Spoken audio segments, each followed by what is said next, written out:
Una actualidad que tiene diferentes ángulos, a veces también aristas.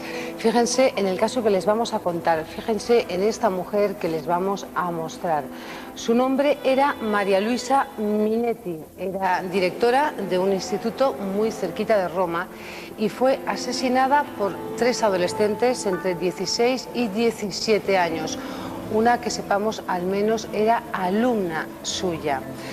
Este caso ha conmocionado, por supuesto, a la opinión pública italiana, pero también en nuestro país, porque recientemente hemos conocido 2 casos parecidos. Parece que los adolescentes están convirtiéndose en protagonistas de la crónica negra.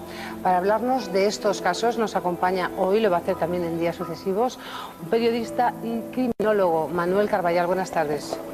Cuéntanos cómo fue este suceso.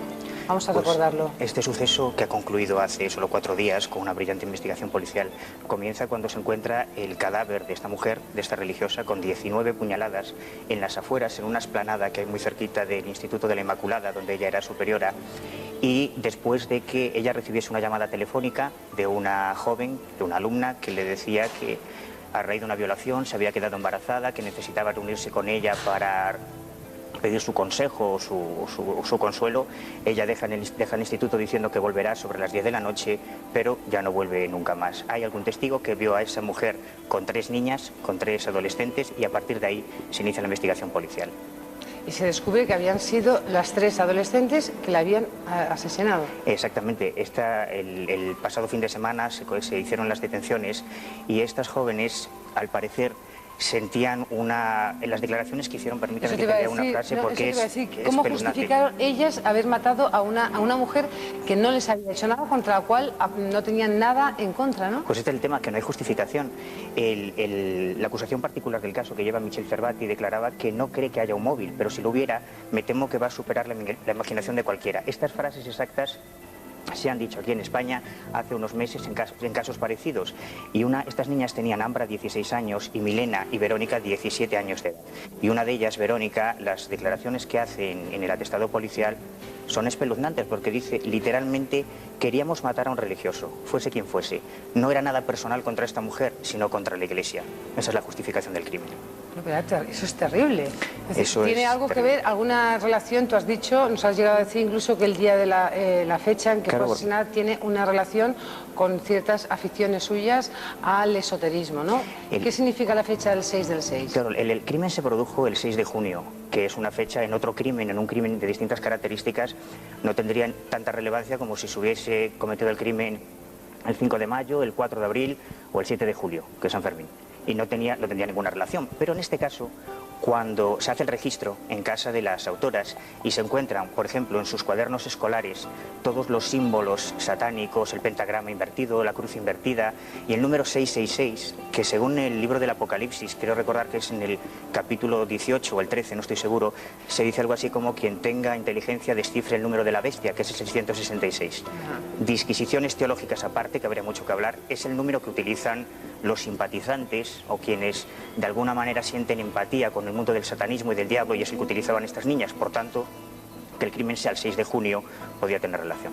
Entonces, el móvil, la policía está convencida que tenía relación con algún ritual satánico. Sí y no. A ver, sí y no.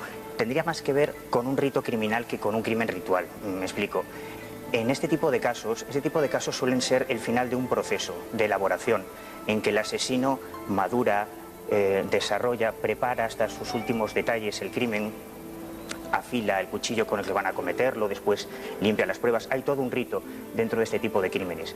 Crimen ritual tiene más que ver con contextos puramente teológicos, con sectas, con cultos religiosos, en los que de alguna manera hay una especie de dogmas que son los que dictan los pasos a seguir en el ritual. No es este caso porque no hay ninguna evidencia de que estas niñas perteneciesen a ningún culto, pero partiendo del supuesto de que ellas sentían una cierta afición, una cierta empatía por el mundo del diablo, sí podríamos hablar de un rito criminal más que de un crimen ritual. Porque, vamos a ver, lo que sí que tenían claro, el objetivo, querían matar a un religioso. A un religioso, cierto. Y eso sigue sin tener una justificación, era un juego que habían inventado. Piensa que esto también lo tenemos que ver dentro de un contexto. Estas niñas formaban parte de ciertas, como otras que han cometido crímenes parecidos, incluso en nuestro país, formaban parte de ciertas tribus urbanas, entre comillas, en los que más que una carga doctrinal, más que unas creencias asentadas, hay una estética, hay una identificación con cierto tipo de música. Incluso es sorprendente que escuchaban el mismo tipo de música y los mismos grupos musicales que otros psicópatas adolescentes que han cometido crímenes recientemente. Tenían una estética a la hora de vestir, tenían una afición dentro del mundo de Internet por determinados chats, determinados canales de debate, determinadas páginas web. Es decir, es más que nada una empatía con el mundo siniestro, más que una cuestión puramente doctrinal. Estás refiriéndote todo el rato, y todos lo tenemos desde luego muy en mente, el asesinato de un adolescente también en San Fernando. También en este caso las personas que acabaron con su vida fueron dos adolescentes de su misma edad, que también al parecer tenían aficiones a ciertos rituales, ¿no es así? Sí, yo no quiero entorpecer la investigación policial, porque podemos adelantar que en este momento los inspectores de homicidios con los que estuvimos hace unos días están haciendo gestiones, investigaciones fuera de Andalucía, siguiendo otras pistas, pero sí podemos decir que estos casos, lo alucinante de estos dos casos es que parecen gemelos, incluso teniendo en cuenta que el caso de Italia, esta es la víctima, Clara García, de 16 años, y este es el lugar donde se produjo. ¿También se produjo en un descampado? También en un descampado, también es una muerte con arma blanca, también se produce con adolescentes de 16 y 17 años como autoras del crimen. En ambos casos son chicas, en ambos casos en sus cuadernos escolares hay toda una serie de relatos diabólicos, sanguinarios, que yo supongo que saldrán a la luz pública dentro de no mucho, cuando se termine la investigación policial, y nos llevaremos algunas sorpresas.